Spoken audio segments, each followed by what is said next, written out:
All right, so this is my story. This is the 6 steps that kind of took me from where I was worrying about my weight and my body image to where I am now, where I honestly am in the best health, both physically and mentally, that I've ever been in my life. I'm not saying it's perfect. I'm always there. There are days that I will look at myself in a swimsuit, or I'll be sitting down. I'll grab my stomach rolls and be like, why is this not gone? But those moments of kind of being shameful in my head are like that, because I've been able to train myself. How do I get out of this?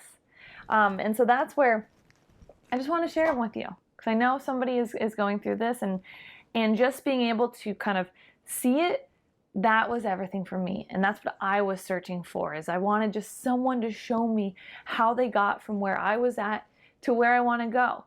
And so, and that's my job as a coach, is to pave the way for that, to do I'm constantly doing the work so that I can help you get there also.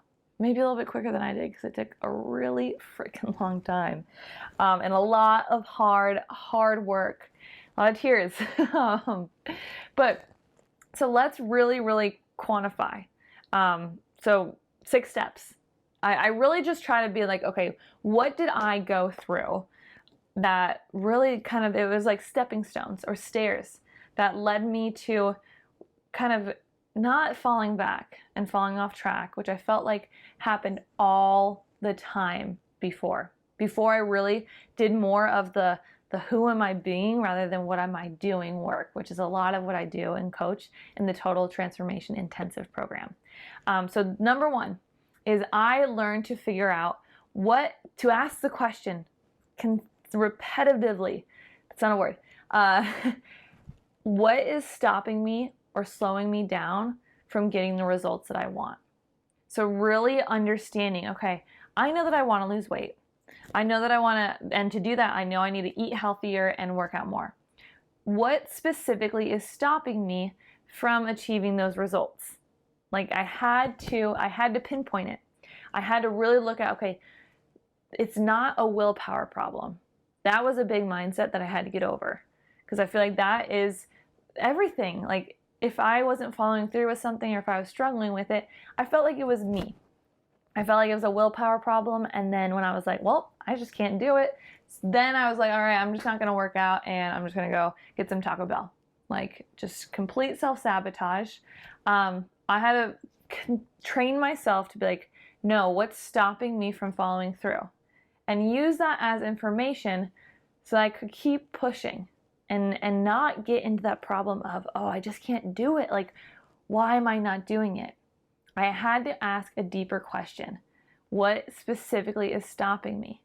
And so for me, it was my energy level. It really was, I just didn't have the energy to want to eat healthy or to kind of try and exercise. And so I had to be like, okay, that led me to the bigger question of how do I make sure that I have energy so I do show up on the things that I say are important for me. So that led me to the 2nd step. It was water. Water is everything. And I'm gonna give this one to Rachel Hollis. I was reading a couple of her books, Girl Stop Apologizing and Girl Wash Your Face. I was hooked on the Rachel Hollis train for a little bit, still are. She was like, add water into your day and be strict with it. So I was like, okay, it's hard for me to I was failing at exercising. I was failing at eating healthy all the time. So I was like, let's do water. Because she was saying water will give you energy throughout the day. It'll make you feel good. You will live into your body. You are so tired because you're dehydrated. And I was like, yeah, I drink coffee up until like noon or 2 p.m. every single day. Like I have to have my coffee. So I did water, and water changed everything for me. It was insane how much it transformed my energy levels. My hair grew longer, my skin cleared up. I had more energy, and that was the key to not showing up or with my exercise and with kind of the foods that I wanted to. So I was lacked energy and I felt lazy, so I wasn't following through on those. So number 2 was water. And so number 3 is, so what I did is I focused on a non-negotiable morning routine. It was just, again, I was like, how do I bring energy into the day? And I noticed that when I would get up in the morning and I would rush off to my work, and I was just kind of, I was done. I was already done. I was already giving my energy away to other people or to other obligations that I didn't really, it didn't feel good. It didn't give me energy.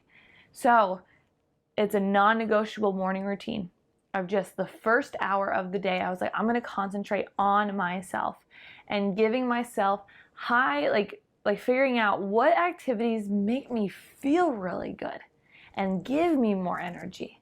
And so for that, it was getting up and having coffee, which I wasn't cutting out coffee, and reading a book that gave me energy and that just calmed me, so I wasn't just like sprinting through the day. It was also getting my movement in the morning too, because I noticed that if I left my workout until 5 p.m. or after work hours, I would get really, really stressed out about it. And I would like if I didn't achieve that result for the day, and if I didn't have the energy to go work out at 5 p.m., that was bad for me. So I knew, I was like, I need to get my workout in the morning, because I show up so much better after that through the entirety of the day, versus if I don't show up in the morning with my exercise, I felt very groggy. One tip for kind of getting my exercise in the morning was I figured out, okay, how do I habit stack this? And so what I did was I set the rule, and this is my morning routine. My morning routine is I wake up, back then I do some reading, I exercise, and then I get ready for the day. The exercise was a hard one for me to keep in, because it's morning time, you're like, I don't really want to go exercise. This is where I had a strict morning routine. If I didn't exercise, I didn't shower for the day. And no, when I didn't shower for the day, I didn't feel the best. And that's what made it easier for me. Like, I have to exercise. I used a lot of dry shampoo. Don't worry. I wasn't too smelly, hopefully. But that was it. I was like, I'm committing to this. If I don't hit one of them, I don't do any of them. And I felt that. I felt low energy. I felt like I was out of place. I felt smelly. And that made it easier for me to get into a routine of kind of bringing the energy at the first hour of the day, or kind of however long my time block for my morning routine worked. So again, that was coffee and reading a book. So really something that like I love to do. I wasn't going to get up and just go straight into a workout, because I'm not popping out of bed to go do an insanity workout, no. But I will do for coffee and a book. So coffee and a book, then exercise, then getting ready for the day. And so if I didn't exercise, I didn't shower. And if I didn't read my book, I like probably didn't exercise, because I wasn't like or at least it wasn't a good one, and threw off my day. And that's what made it so much easier for me to be consistent with my morning routine. Number 4 was, so once I kind of got into more of the routine of adding exercise and water and having that hour in the morning for myself, then I was able to tackle something that was really hard for me, which was focusing on my diet and nutrition. And this is where I focused on, okay, how do I, again, it all came back to energy. Energy was the thing that I needed to keep showing up. And I knew that was what I was lacking. So I was like, okay, food. How do I give myself food that makes me feel energetic, that makes me feel like I don't need to take a nap afterwards. I don't feel groggy. I don't feel bloated. And I focused on those types of food. What is those high energy foods for me? And it evolves. It's 5 years ago, what a high energy food for me is completely different than what a high energy food is for me now. And that's where it's like, I want my clients to build up your intuition around what is healthy and good for you, because like I can tell you, go eat a kale salad and put some walnuts in it and do olive oil and some vinaigrette. I can eat that. I'm like, yes, this is a good, like, high energy food. I'll add a little bit more to it.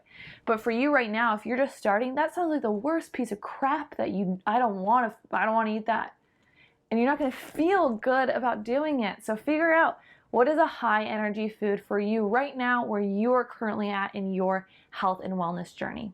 So number 5 was, I utilized the power of, and this is going to make me sound like such a hippie, but the power of visualization to keep up with the goals that I wanted to.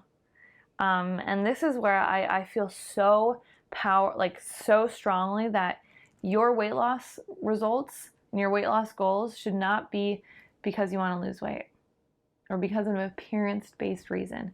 It has to be bigger. It has to kind of keep you doing all the activities that you want to do you need to be energetic. Again, always going back to what is stopping me or slowing me down. It was energy. And I had to figure out, okay, how do I keep the energy? How do I keep my excitement up for my health every single day? And that was with the power of visualizing who I wanted to become. I have a cheesy smile on my face just even thinking about it, but I pictured in 10 years, what are my goals that are related to health, but also bigger, in my holistic life. And then I visualized those, and I was like, okay, how does the things that I'm doing today, I would visualize, okay, what do I need to do today to just get a little bit closer to those big, audacious goals? And so just the power of visualization and really getting nitty gritty and visualizing too, how am I going to approach the day? How am I going to, I know I have this agenda, this meeting, this workout that I need to do, this paper that I need to write. How am I going to show up for each one of those? And really just got nitty gritty on the day and visualized, how does my best self show up to all those activities? Because I visualized who Katie in the future is. How would she show up today? So kind of this visualization and meditation of acting as if right now. And then the final step that I went through is figuring out, where do I self-sabotage? This was a hard one. This is the deep work. And I actually had my own health coach kind of walk me through this, of just figuring out, where do I self-sabotage myself? Because that's something that's it's hard work, but once you kind of realize that, you're like, oh, and it's going to happen. It will always happen. The more you grow, the more your brain will say, this is scary, I need to pull back. You will always self-sabotage yourself. At least you should be. If you're figuring out, if you're growing, you should be self-sabotaging yourself. It's not going to get easier, but as long as you kind of figure out and you pinpoint, that is where I self-sabotage myself. You go back to that question of, what is stopping me or slowing me down, and then how do you overcome that and push through and keep going. And so for me, it was the comparison of others and feeling that if I did achieve the results, the health goals and the vibrancy life, energy results that I want, I'm gonna, family members and my friends are gonna see me differently, and there's gonna be competition between us of who can be the best one. I'll talk about that in a later post a little bit more, but those are my 6 steps. And I want to be frank with you too, of I couldn't have done the right away done visualization. I would have been like, this is so stupid. Why am I visualizing this? My steps were in a specific order, and they were where I needed it to be at that time.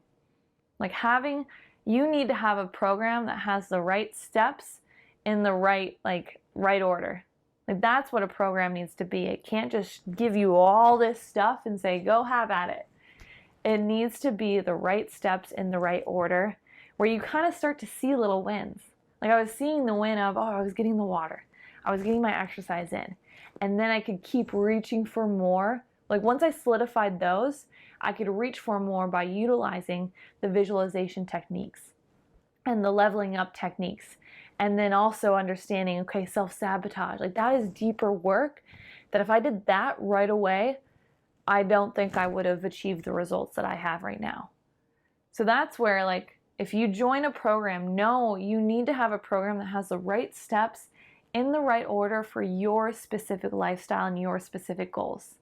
So find that, figure it out, and just go all in.